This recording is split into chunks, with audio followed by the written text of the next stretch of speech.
Hello दोस्तों, नमस्कार। आज की कहानी है कंस वध। कहानी का पूरा आनंद लेने के लिए कृपया वीडियो को लास्ट तक देखें।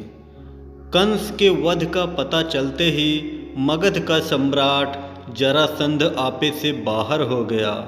उसका स्वयं पर नियंत्रण रख पाना असंभव सा हो गया। अब कोई पिता अपनी दो दो पुत्रियों के विधवापन को सह भी कैसे लेता। उसने अपनी दोनों पुत्रियां कंस को ब्याही थी, परंतु वास्तविकता बात इससे भी बढ़कर थी। जरासंध का एक सपना भी टूट सा गया था। सपना था कि वह यह रिश्ता स्थापित करके अपने दामाद के सहयोग से समस्त आर्यावर्त के गणतंत्रों को समाप्त करके एक दिन उसे अपने अधीन कर लेगा। पर अब उसे यह चिंता सताने लगी कि यह कृष्ण तो शिशुपाल, भौमासुर, पौंड्रक और उसका भी वध कर सकता है। मथुरा की भांति मगध और समस्त आर्यावर्त में भी गणतंत्र की पुनः स्थापना कर सकता है।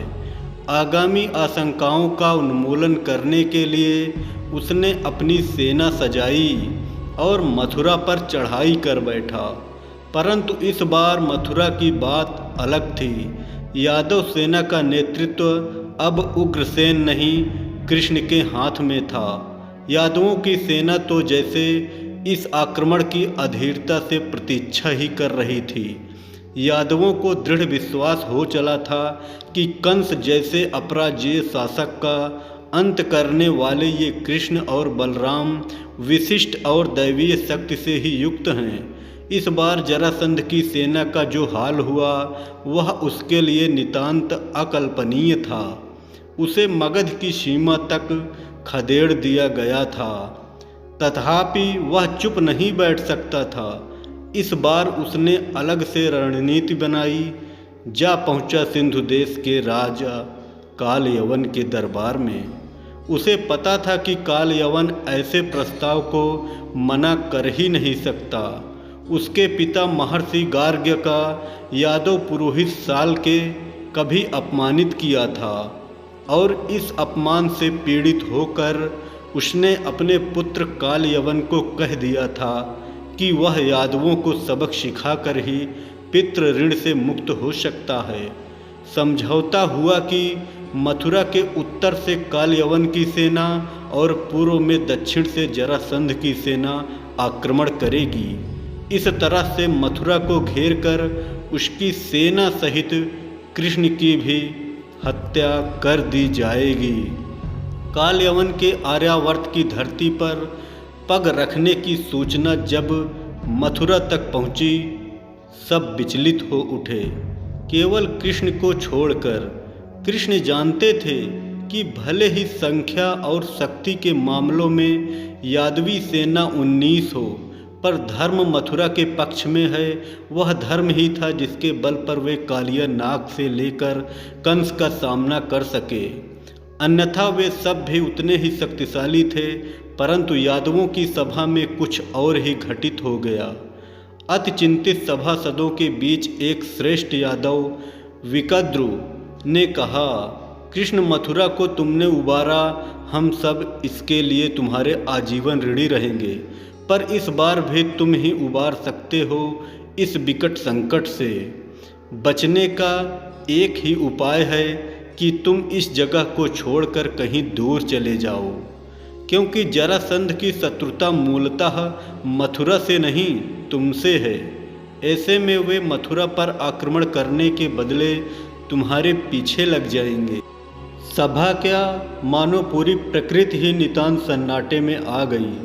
जिस मथुरा को कृष्ण ने चैन की सांसें दी, उसी मथुरा से उन्हें कहीं और चले जाने को कहा जा रहा था। कृष्ण को पता था कि अगर वे ऐसी घड़ी में मथुरा को छोड़कर जाते हैं तो आने वाले समय में कुछ लोग उन्हें भीरू, डरपोक या रणछोड़ दास कहकर हंसी उड़ाएंगे। इस संसार में मर्यादा और चरित्र के जीवन व उच्चतम प्रमाण श्री राम तक पर लांछन लगाया जाता है। अधिकतर प्राणी प्रकृति या ईश्वर के दिए सर्वोत्तम उपहार बुद्धि और विवेक का उपयोग करते हुए स्वयं अध्ययन चिंतन मनन करके निर्णय लेने के बदले केवल सुनी सुनाई बातों को ही मान लेते हैं। पर कृष्ण ने इस बात की चिंता ही कब की कि लोग उनके बारे में क्या कहेंगे। बचपन से लेकर अब तक जब जैसी परिस्थिति आई उन्होंने स्वयं को उसी अनुसार ढाल लिया था। सहजता और मानवीयता तो जैसे कृष्ण के ही अन्य नाम थे। कृष्ण के मन में कदाचित यह बात भी रही हो कि जरासंध से तो फिर कभी निपट लेंगे, किंतु यह परदेसी काल यवन को एक बार आंतरिक मामलों में हस्तक्षेप करने का अवसर दे दिया गया तो आने वाले समय में मथुरा क्या मगध और आर्यावर्त का भी विनाश होकर ही रहेगा। कृष्ण ने अपने होठों पर स्मित और स्थिर रखते हुए कहा, तात, मेरा स्वयं का हमेशा से यह मानना रहा है कि परिवार के हित के लिए निज का, समाज के लिए परिवार का, जनपद के लिए समाज का, राज्य के लिए जनपद का और देश के लिए सब कुछ का त्याग कर देना चाहिए। किंतु मुझे नहीं पता था कि अपनी ही बात पर सच्चा प्रमाणित होने के लिए इतनी जल्दी अवसर आ जाएंगे। आप लोग किंचित भी चिंता ना करें, पश्चिम का द्वार खुला है। कल प्रातः काल की वेला में मैं और दाऊ कुछ यादव साथियों के साथ पश्चिम की ओर इस तरह से प्रस्थान कर जाएंगे कि जरासंध और काल यवन की सेना हमें भागते हुए देख ले। दूसरे दिन प्रातः काल में ऐसा ही हुआ। कृष्ण को भागते देखकर जरासंध की सेना जय जयकार करने लगी और काल यवन उनके पीछे दौड़ पड़ा। कृष्ण की मुस्कान और चौड़ी हो गई। उन्होंने अपनी गति दुगनी कर दी। मथुरा वासियों ने चैन की सांस ली, पुनः कृष्ण के ही बल पर। परंतु मथुरा वासी अंदर ही अंदर जानते थे कि यह उनका दुर्भाग्य ही है। कृष्ण को उनकी धरती छोड़नी पड़ी। पर प्रकृति का कदाचित यह भी एक नियम हो कि किसी का दुर्भाग्य किसी और के लिए सौभाग्य बनकर आता है। तभी तो उधर पश्चिम की ओर एक अलग ही ज्योति जलने लगी थी। द्वारका के समस्त वृक्षों